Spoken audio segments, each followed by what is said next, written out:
Beaucoup d'exégètes ont divergé sur qui est la personne visée par cette histoire. En réalité, l'important est d'en tirer la leçon.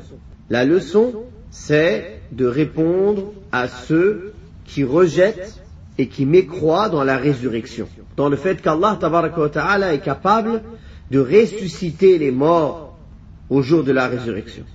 Et l'imam al-Sa'di, rahimahullah, il est d'avis que cette personne dont il parle, c'était un mécréant. Et il s'est appuyé sur plusieurs points en cela. Parmi cela, le fait qu'il ait dit comment Allah va faire revivre cette cité après sa mort. Est-ce qu'un homme pieux ou un prophète, il peut dire cette parole? Et aussi, ceci est la parole qui est rapportée de Mujahid, qui est l'élève de Ibn Abbas, radiyallahu anhuma, wallahu a'lam.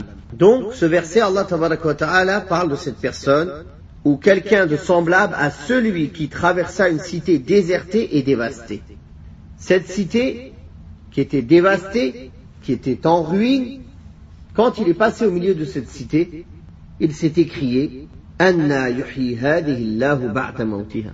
Comment Allah va-t-il redonner vie à cette cité après sa mort? Sa destruction était telle qu'il lui semblait improbable qu'elle puisse retrouver son état initial. Allah le fit donc mourir 100 ans avant de le ressusciter. Il l'a fait mourir en début de journée et il l'a fait mourir pendant 100 ans. Et quand il l'a ressuscité en fin de journée, il a vu que le soleil ne s'était pas encore couché. Et quand il lui a été demandé combien de temps es-tu demeuré ainsi, il dit je suis resté un jour ou une partie de journée. En effet, lui, il a considéré qu'il s'était endormi en début de journée et il s'est réveillé en fin de journée. Mais en réalité, il y a 100 années qui étaient passées entre ce début et cette fin de journée. C'était pas la même journée. Il s'était réveillé 100 ans plus tard, en fin de journée.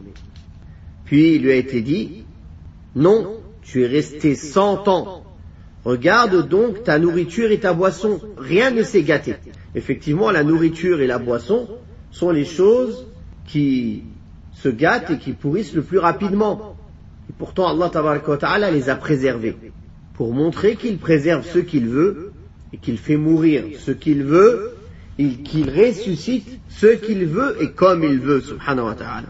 Puis il lui a dit, regarde ton âne, comment Allah tabaraka wa ta'ala va le ramener à la vie sous tes yeux pour faire de toi un signe pour les gens, c'est-à-dire une preuve de la réalité, de la résurrection et une réponse à ceux qui rejettent cette vérité, qu'on sera ressuscité après la mort.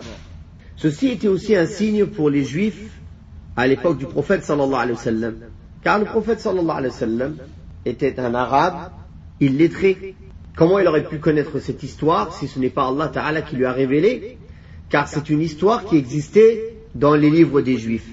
Donc c'était un signe aussi pour eux que le message avec lequel est venu le prophète sallallahu alayhi wa sallam est une vérité, car il vient rappeler des vérités historiques qui ont existé que personne ne peut connaître à part à travers la révélation, et des vérités présentes et des vérités futures.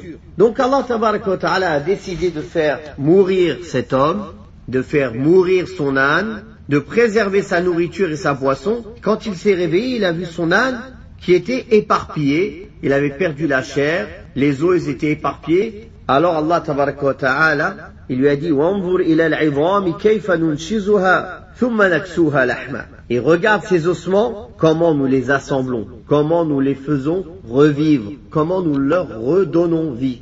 Donc Allah tabaraka wa ta'ala a ordonné à ces os, ils se sont rassemblés, puis les veines, la chair, la peau, et il lui a redonné vie.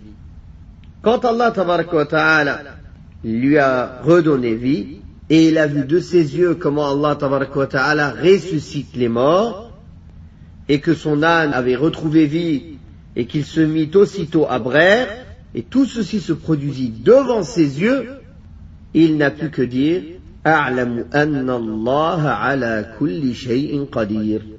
Il a dit, je sais qu'Allah est capable de toutes choses.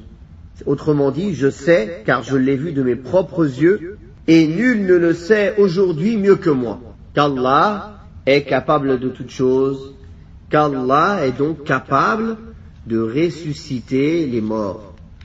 Comme les prophètes nous l'ont annoncé, que nous allons mourir et que nous serons ressuscités et que nous serons jugés et qu'une partie ira au paradis et une partie ira en enfer.